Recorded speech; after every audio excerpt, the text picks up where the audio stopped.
Corey Day's ARCA debut confirmed. High limit heads for Lernerville, but some others aren't. Turbo wins a wild one, and the Canadians get on the board. Let's go.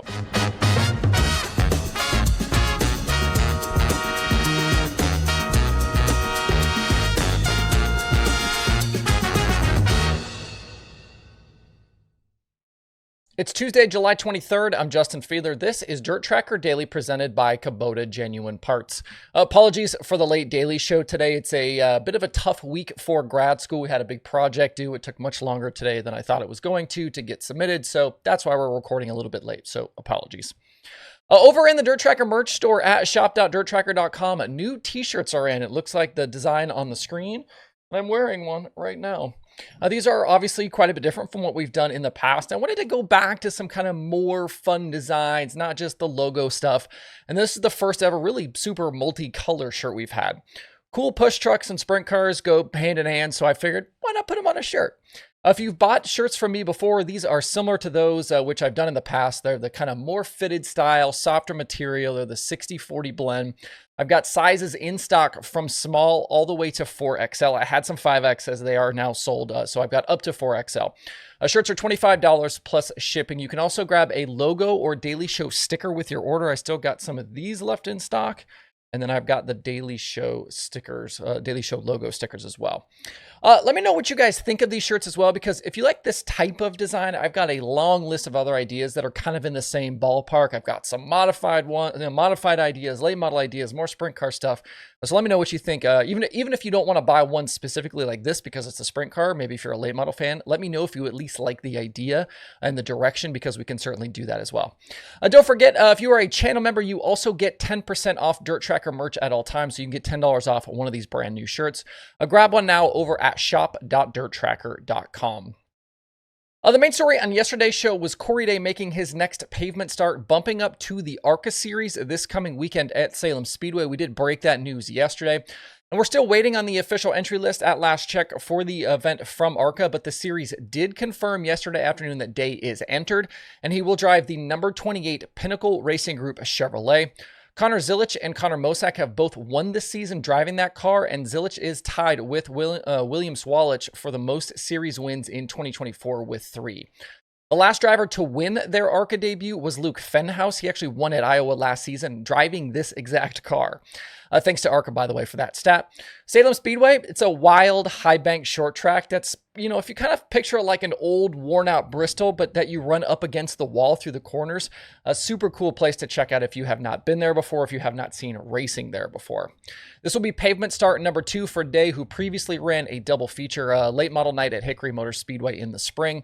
I've seen several people mention that Day was in attendance on Sunday at the Indianapolis Motor Speedway to see Kyle Larson win the Brickyard 400, and I've also been told that Day's development deal with Hendrick Motorsports has already been signed. It's not been confirmed or announced publicly, but it has supposedly been in place for several months already.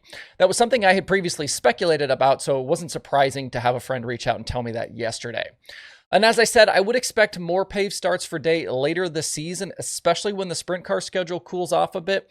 I've heard more ARCA races are likely and possible, and if this weekend goes well, some of these pavement starts could even come at some higher levels. And I know a bunch of you are not thrilled with a guy like Corey Day going to pavement racing, going to NASCAR. I'm with you. I would love to see him run sprint cars and make a career of dirt racing, but let me know what your just feelings are on this. Like, do you think this is a good thing for dirt racing? I feel like having these guys up a level. You talk about the Christopher Bells, the Kyle Larsons, even somebody like a Tyler Reddick who came from late models. It seems like it's a good thing to have those guys on Sundays, helping talk about the dirt racing scene, bringing more eyeballs this direction. But let me know what you think about this. And again, it's cool if you're not happy about it. I certainly understand that sentiment. If you want to see Corey Day race a sprint car tonight, you are in luck. The Kubota High Limit Sprint Cars are headed for Lernerville Speedway and the $25,000 to win Silver Cup. I believe this will be round number 7 of the High Limit Midweek Championship, which Tyler Courtney leads at the moment. Brad Sweet still leads Sunshine and Brent Marks for the overall season title. Rico Abreu and Day are the final 2 charter position drivers at the moment. And a quick sidebar here, I've been asked a few times about the charter situation with Day, if he does indeed earn one and then leave full-time sprint car racing. The charters are not tied to drivers, but instead the team. So the charter would belong to Jason Myers, who owns the 14 car that Day drives. What Myers would do with that charter and what drivers he might potentially look to hire to fill a void is obviously a separate discussion and maybe the center of a future daily show. The pre-entry list for tonight shows 30 cars that includes all the high-limit teams, plus a bunch of locals and some Central PA guys. Names like AJ Flick, Cy Lynch, Brandon Spithaler, Anthony Macri, Cody Hartlub, and Carl Bowser are among those expected. This race tonight is one of the final opportunities for World of Outlaws teams to use a freebie with high limit, but coming off of the Kings Royal weekend, none are pre-entered. I don't know that I'd expect any last-minute additions, but I guess it's still possible. It's also of note that Kyle Larson is not listed on the entry list. David Gravel was the winner of this race a year ago, but barring some sort of last-minute change in plans, he doesn't appear that he'll be back to defend. I think that puts guys like Rico and Brad Sweet probably at the top of the favorites list for tonight. If you cannot get to Lernerville, you can watch it live over on Flow Racing. In racing action last night, Tyler Erb picked up his first career XR Super Series victory during the first of 2 nights at Davenport Speedway. He topped Hudson O'Neill and Bobby Pierce at the checker. There was a big pileup on the first lap that bent up plenty of race cars, and several drivers needed trips to the hot pit for service through the event. Max Blair also none too pleased with Turbo after the race for a move he made while the two were battling for the top spot. They had a nice 35 car field, but I was a bit surprised to see no Ricky Thornton Jr. That Kohler team may be taking the opportunity of a week off to reset after this opening stretch with their new driver. We do know that RTJ is running the Prairie Dirt Classic this coming weekend with Kevin Rumley. The XR Super Series is right back to it tonight at Davenport for another $15,000 to win race.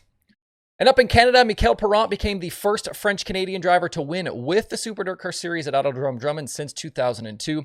Perrant took advantage when race leader Justin Stone had a flat tire under caution just past halfway, and he went the rest of the distance. Matt Williamson, Tim Sears Jr., Matt Shepard, and Alex Payne were the rest of the top 5. Shepard still leads the Super DIRTRACKR Series Championship even without a win, with Williamson now 6 back in second. Anthony Perego is now 35 points back in fourth after he had multiple issues last night. The Big Blocks are right back to it tonight at Drummond for another $10,000 to win show before heading to Brockville on Wednesday. Elsewhere tonight, the Southern Nationals are headed for Cherokee Speedway in South Carolina. They got another $7,500 to win show. Donald McIntosh still in front in that championship. And this will be live on Flow as well. That is, if it's not raining as I record this. If it looks very dark in the room around me, it's because we have thunderstorms in the Charlotte area happening at this moment. One correction from yesterday. I said that Dominic Gordon won at Skagit. He was actually a winner at Grays Harbor. My apologies, and thanks to everybody who pointed out the error. All right, that's it for the daily show today. The streaming schedule is solid for a Tuesday, so make sure to check out your options over at DIRTRACKR.com/watch tonight. And if you want even more dirt racing content, find DIRTRACKR on Twitter, Facebook, TikTok, and Instagram. I'm always posting show clips and cool photos from my photographer friends and a bunch more at those places, so check that out. Hope you guys have a great day out there. We'll see you right back here tomorrow.